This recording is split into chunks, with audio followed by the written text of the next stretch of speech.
Welcome everyone on today's Metal3 Community meeting. Today is the 23rd of July 2025. You can skip the introductions. I checked the participants list. We don't have anyone new. My name is Adam Rosman and I will be your host today. Let's start with then the reminders. The meeting is recorded. It is recorded with an external recording software, so you won't see a notification from Zoom. Let's check the unwanted stuff. If you think that you would like to contribute to the project and help us, then please feel free to filter for help wanted or good first issue labels on the project level with the GitHub issue finder or by following the link in the meeting notes. You will be able to find a lot of issues where we are looking for contributors. If you represent an organization that is willing to publicly acknowledge the adoption of MetaCube, then that would be also a big help. You can do it by pushing a pull request to the community repo and modifying the adopters with MD5 in the root of the repo, same way as others done before you. And that would help us gauge the adoption level of the project.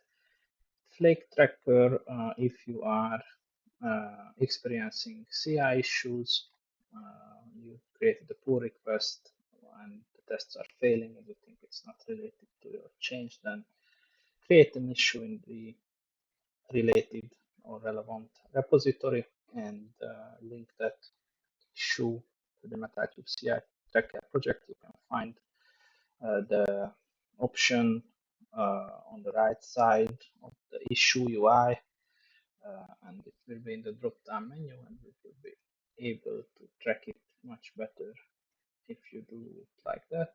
Incubation proposal, there have been some movement related to the incubation. Kashif pinged our due diligence reviewer or DOC reviewer, and we got some feedback that soon it will be presented for public comment, the issue or the proposal. So let's see. I think we are still in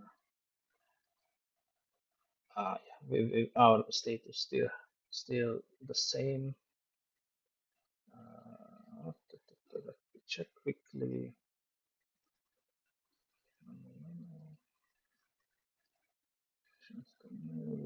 And yeah, we are still in the adopters interview and due diligence section, and we would move to the next one hopefully next week or in the coming weeks. Okay, if you are interested about any other deliverables, artifacts, documentation, CI job results and status, please feel free to ask it on the Slack or use these links or use the links from the main GitHub page. I will just bother with that. Okay, I don't think we have any discussion that is carried over from last week. I think we discussed everything. We didn't really have much, so we can go on to the community working group updates. And first is the Ironic working group, and Dimitri had a comment there. Hi folks, do you hear me? Yes. Good, your laptop, so checking. Yeah, it's more of a reminder because I've already discussed it in the past, but Ironic is well on the way to migrate from its some deprecated green thread library called eventlets to mostly native threads, although in the future probably some bits of async IO code. And that will affect scaling. We don't yet know how much it's going to affect, and even when it's going to be a positive effect or negative effect. Probably like both, depending on the exact case. But I'm just giving another heads up to people that this is a thing that will happen. Julie and I have been looking into our thread pool behavior, and power state things seem to be taking a bit more time. And we are currently figuring out some interesting behaviors of Python. But yeah, it's not a call for actions, although if you understand threading really well, we could use your hand. Threading in Python, I mean. Which is probably not likely for people present on this call, but if it's the case, reach out. Otherwise, yeah, that migration will probably be finished in August-ish. So probably before the next Ironic release. And watch out for any suspicious behavioral regression, so things suddenly taking much longer than they are supposed to.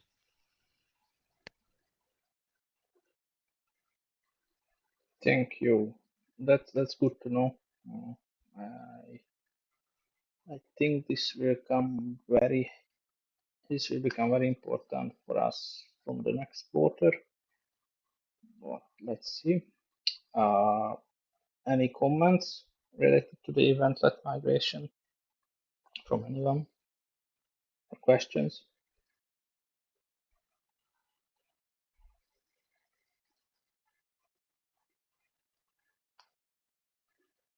Okay, if nothing, then I pasted here the work that's being done related to multi-architecture support, and we agreed that this is the oldest issue for this topic. So I removed one that was newer, and this will be the one that tracks the multi-architecture support.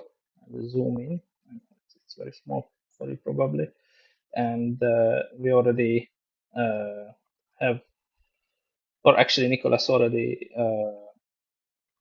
created quite a few pull requests, and he was kind enough to list them here. So thank you for that. Feel free to check the pull requests and provide your opinions. That would be great help. I think if more eyes would look into this. It's not something that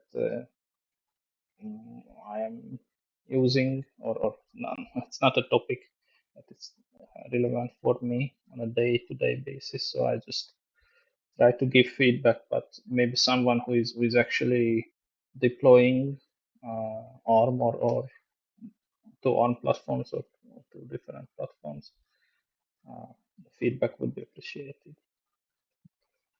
Any comments, questions related to the multi-architecture work? Just a quick comment here. One of the PR has some CI issues, and I've not been able to pinpoint the issue. I did not find what's the issue in the logs. So if someone can maybe take a look and have me pinpoint the issue there, it would be nice. Okay, thanks. I think I've seen that. I have not checked the issue itself. Yeah. It's so slow when I'm recording. It was is it this one? Yeah, this one. No, not this one, right? Yeah, okay. Yeah, this one. This is the issue you mean, right? Yeah, Okay. I downloaded the artifacts and tried to find the issue in the logs, and I don't find the origin of it, so it's very strange for me. Okay, I will just write it down. Try to help me remember.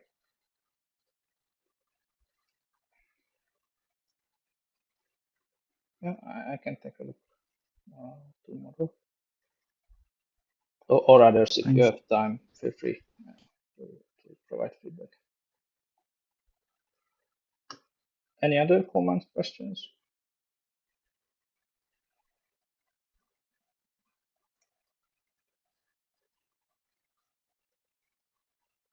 Okay, if nothing, then yeah, and once again, thanks for the work on this architecture support. And then going forward with the release team and roadmap stuff, I linked the PRs that Adil is working on, and the Devam one has been merged. Thanks for the contribution. These are quite large PRs, 2 and 5,000 line PRs, and I think after these, both of them gets merged, we will do an alpha release, and then soon after, if I understand correctly, because the Cappy folks already pinged us, we have to bump to beta, and then we will do a beta release also. Do I understand that correctly, Adi? Yes. Okay. There was. Do I have the issue here? I think I already closed the issue, but there is an open issue on the Metal3 to provide feedback. I actually linked us and you there, or CC'd you there, just for you know. Yeah. Any comments, questions about the alpha releases or release? One, the test is failing right now on CapM3 PR. I'm checking what changed, so I will try to fix it today, and I think tomorrow we can get some reviews and try to get it merged. Yep. My idea is that if we would get merged tomorrow, I would prefer kind of having it like not creating a release immediately, just waiting a little bit maybe to see if anything breaks. What do you think about that? A few days. Yeah, sounds good to me. We can do it on Monday. Yeah, that's fine. I will put it there.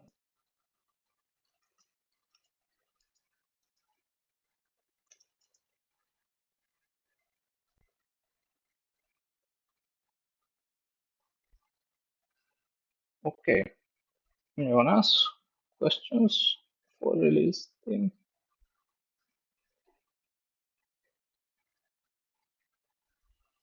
Okay. If there are no questions, then one discussion topic from me. This is the node specific pre-provisioning kernel arguments or extra kernel arguments proposal and implementation. Please feel free to read it. It's a simple feature, so it's even if you are not that familiar with inner workings of the VMO or Ironic, I think you will understand what I'm proposing here. So feel free to give an opinion. The more the merrier, and then I have linked my implementation. Or this is a draft. It's not in draft mode, but it has the kind of hold on it. This is basically the minimal viable stuff. It worked for.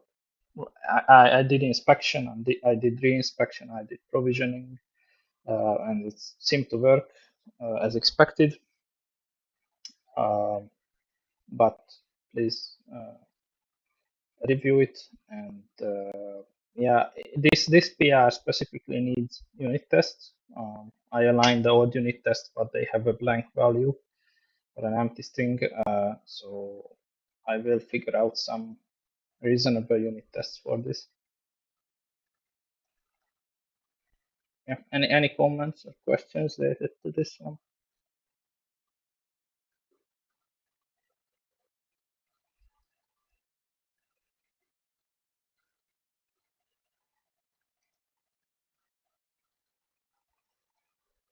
Okay.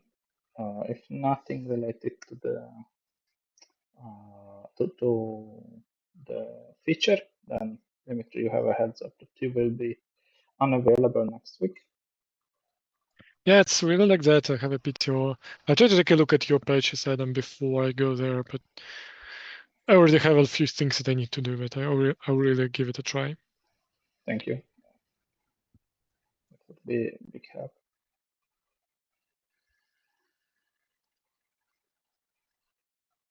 Okay, if we don't have any other discussion topics, let's quickly check the triaging. I already checked the stale. There were only a few minor things in stale, so it's enough if we just check the triage, the relevant ones. First, the configure option cache URL use. I deployed new bare metal operator, but I cannot find cache URL port 80 listening. I'm confused about the function of cache URL service. Do I need to deploy? I can. Okay. And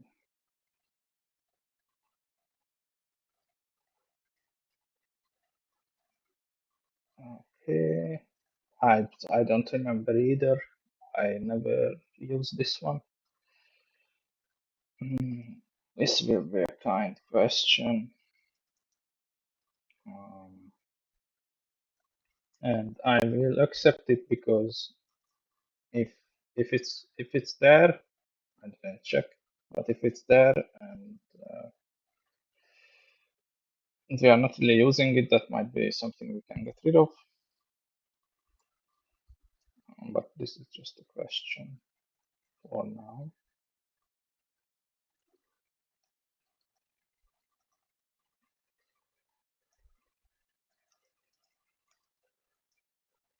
Have a typo in accepted. Things. I have a like unbearable delay because the recording is running. It's like I finished typing and it's still typing on its own. So it's terrible. But I will try to survive this. Okay.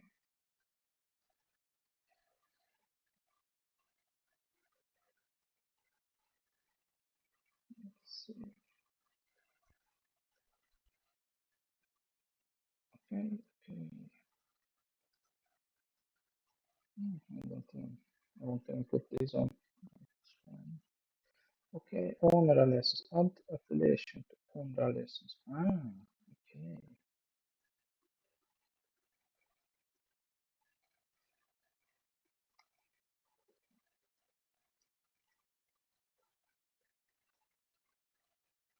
Is it so? Okay, so this is coming from the due diligence reviewer.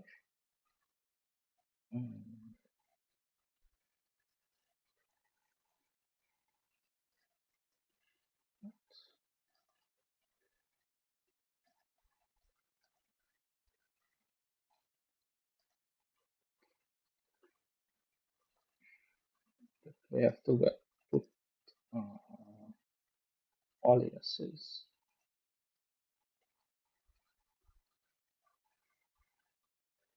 Affiliation for the aliases.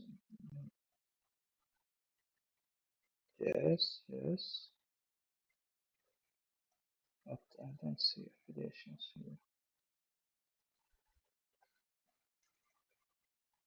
Okay. I might be missing something.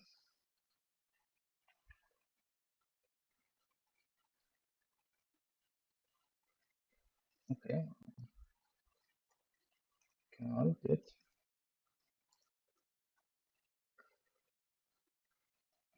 Let's see cache here.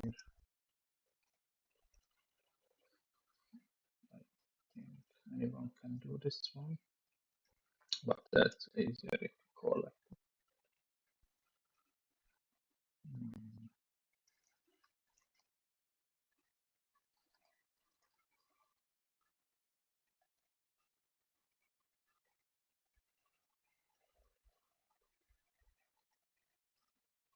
I can't even put it, this one. Can't even assign it to a project. We have to do it everywhere. Okay. Just checking. Okay, so this is actually the feedback we are receiving from the due diligence. Good, good.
Okay.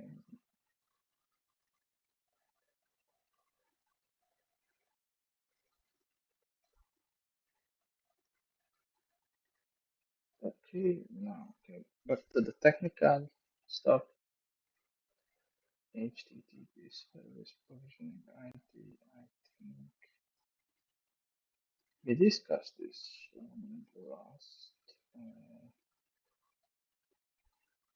the last triage session, and what's the question here?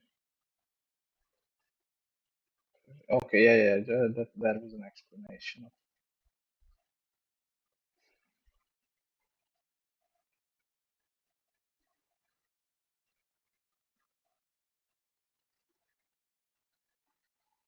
Yeah, okay, I will leave this not accepted because the question is not clear yet, unlike in the other case. So I will just leave it and we will wait for feedback on this. And I put needs more info on this one. Okay,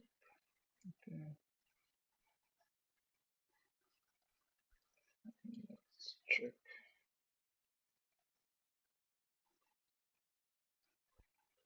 Open last month,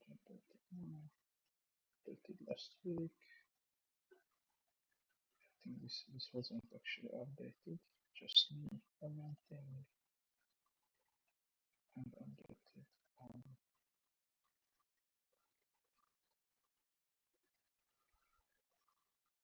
Okay, I think we are fine with the triaging. Any question, comments, recommendation for the triaging? Stale stuff and the others I have checked already.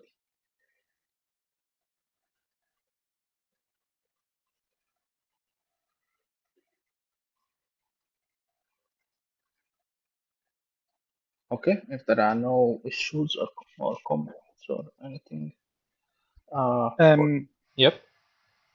Yeah, I would like to bring up one uh, side question regarding the configuration of the networking. So it's more of a investigation than a real topic, even though I plan maybe to push one pull request, maybe with some changes to discuss. But before that, I would like to understand a bit deeper the logic behind the way the networking is set up. So I'm referring to the provisioning IP, provisioning interface, and so on. So I see the first thing I've noticed is the fact that we wait indefinitely for the IP addresses to appear on the interface. And first of all, I wonder whether that's still the case. And one other aspect that I think is very important is understanding what is considered to be the priority between the different environment variables that define the networking configuration, the network configuration itself. So It's a bit of a broad question. I'm sorry about that, but yeah. So let's go down from the provisioning IP part and the indefinite waiting or provisioning interface. I think we do. No, actually, I'm not sure if we wait indefinitely, but I have to check the image. Ironic image, yeah. Yeah. There's a typo. Yes, and then So in the script, scripts, and then the people ID one. ironic common, I would say, is the main one, Is it in common? where most of the logic is.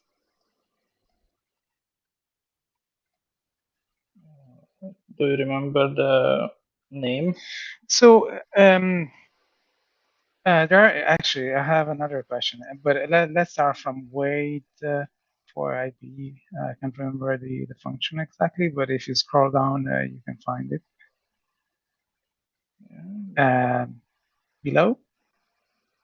Wait for interface. Okay. Wait for interface for IP. So here the logic is, and I think it is very reasonable, that if we have a provisioning IP that overrides any other aspect in theory. But if you look at the previous function, so in the previous function, actually, let's step back. Let's go to the previous function. So here, if we have the provisioning, so if the provisioning interface has been provided, it has been set, that's fine, and that will be used as the base for looking up an IP address. So the first IP address assigned to that interface will be used for binding and for exposing then the URLs subsequently. Then here we have a provisioning IP. So we try to detect the interface for the provisioning IP, and I think this is also a bit contrasting with the fact that we wait in the subsequent function for an IP address to appear. So at this stage, we expect this IP address to be present already. And then once we have the provisioning IP, we then have a, supposing it's actually already present, we get the provisioning interface, but then we check again if the provisioning IP is present. So this particular bit is a bit confusing. So we it may not be present before. Sorry, say that again. It may not be present before. You said it has to be present get provisioning interface. That's not true. That's why. Yeah, but then. Yeah, okay, but then how is this going to make a difference? So why you don't just assume that is not present by default? So how having a provisioning interface makes a difference? So we need to understand several things. In general, maybe let's phrase it this way. What is the general logic for determining how to best use, because the network part can be influenced by different environment variables. What is the rule of thumb on how this should be configured? There's simply no one rule of thumb. That's why there's so many options, really. You may end up in a situation where you don't know provisioning IP. Particularly when provisioning network is not present. You may not also be a situation where, a different situation where you don't know the exact provisioning interface because it differs on different machines. That's actual things that actually happen to people, believe me or not. So that's why we have this code here. So generally, we need two things. We need provisioning interface because that's where things are going to listen on, right? We need a physical Linux interface to like run DNSMask, for example, on. So we need to identify that. You can identify that by name, by IP address, or by this weird MAC addresses hack. Then you also need, separately, you need to know the provisioning IP address because that is used to refer to in various callbacks, right? You set up callback for Ironic agent, you need to know the IP address you're using. So, and there can be different combinations of these things known. For example, it's possible you only know a provisioning interface, right? It's stable on all your machines. It's all you care about. It's, I don't know, EM3, and you don't want to figure out everything else because your provisioning IP, for example, is DHCP based. So you provide that, and then provisioning IP is derived from it. You may be in the opposite situation where you know a provisioning IP for sure, because, for example, it's you use keep alive D to enforce that. But maybe that's not necessarily the name of the interface because it's inconsistent between reboots, which is the actual reality of Linux interfaces often. So you provide provisioning IP, then we guess the interface from that. And then you can be in this puzzle situation where you know neither because you kind of want it to just, I mean, the max is a really weird hack. I probably won't even go there to not further confuse it. I'm myself not convinced we actually needed to introduce it. But the IP interface duality is really down to the fact that in different scenarios, in different networking topologies, you may have easy access to interface name, but not IP, or IP, but not interface name, and you somehow need to reconcile the stuff. Right, but you could potentially have, I could potentially provide both provisioning IP or let's say provisioning interface and provisioning max. How do you reconcile it? I mean, of course, here it seems to me that yeah, provisioning interface takes precedence. Yep. But it's somehow hard for me sometimes to understand what the full logic is here. And I'm going to propose a change that also includes the use of host names, since the URLs should be to be able to leverage dual stack configurations. Should you know, leverage host names rather than IP-based URLs, and that introduces also one possible other approach. So, and I think it would be good for me to understand the foundation of the reasoning here behind the priorities. We can continue in that PR if there's any additional questions from my side, but I wanted to get an understanding of a few aspects. Yeah, I think you can already override callback URLs through something HTTP URL. Probably it already accepts host names. Probably.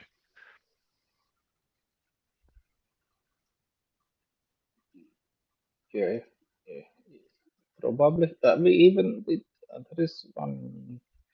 There have been improvement PR for this one where we in the development phase we even used IPv6 URLs that look very weird, but that worked if I remember correctly. But yeah, I assume host name should work. But I understand the confusion that with the precedence, or not confusion, but that why it's so weird. Honestly, from perspective of the default MetaQ, we always had this keep alive deployed all the tests and everywhere. So it was always that we know the IP that we want to fix, because if you don't know your fixed IP, then if you don't have a fixed IP and you don't know what that is, then you can't really do pivoting and any of these things.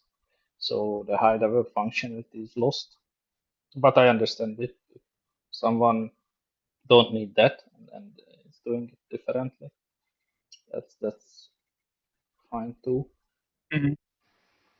But from like if you use this whole stack, I don't know how you deploy it, if you just use BMO or so the CAP-M3 part, but yeah, we always needed something to fix the IP, and we always knew which IP we will use for that reason. No, okay. One thing that was a bit surprising to me was these endless loops until the IP address is found. which in the container use case is maybe a bit opaque. So I was wondering whether it was a deliberate design decision. I'm not sure that was deliberate. That these are endless. Yeah, but how long do you wait? That's the problem. Yeah. But what is the reason for waiting for a long time? That's what I'm sure I'm missing some background. That's why I'm asking. It's not a criticism. It's just what is that configuration that is not ready within I don't know, a few minutes or something? It could honestly be a few minutes. I guess the problem is if you do it, you need to define these minutes, and then there will be one person with a super stupid DHCP environment who said, but in my environment, it takes 6 minutes. And you're like, oh my God. Now you need to introduce a new configuration option for people who like do this. So yeah, I kind of hear you, but it's probably was just simply an easier design decision to just wait for it. But yes, it's very annoying that it doesn't just crash after at least some time. It just spins there. All right. No, okay. Maybe it's something we can work on in the future. I just wanted to get a feel for a few opinions, you know. Yeah. But it's definitely not instantaneous.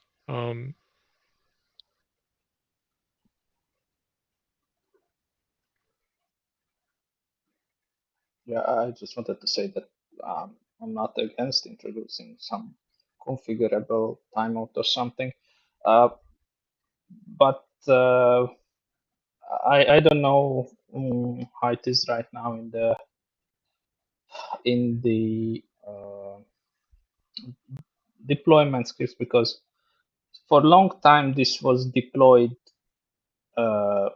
usually with the deployment templates or let's say like not kind customized overlays from the PMO. So there is an ironic deployment customized overlay package in the BMO, and their ironic deployment has readiness probes and liveness probes, if I remember correctly. So it might be that the original idea was that if it takes too long, your probes will scream that it's not ready. There is something wrong going on, or whatever, and then Makes sense. your pod never goes to actually like into a state of readiness, so that whatever deployment logic you have around it, whatever checks your pods and stuff, then it will scream after some time that it's still not ready. Something is wrong. So probably that's why it never had like a proper exit exit in using timeout config. I can think of that, but I don't think it would hurt us if we would have a timeout here. Okay, yeah, understood.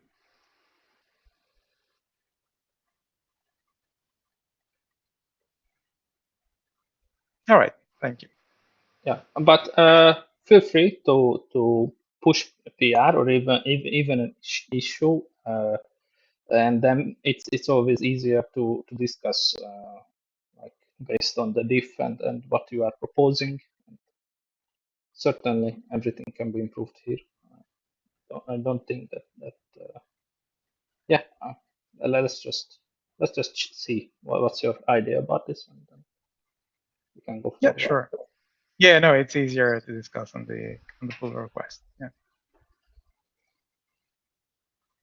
Okay, thank you. A good discussion, and thanks, Dimitri, for giving your feedback also. It was very useful. Okay, any other questions or topics to discuss?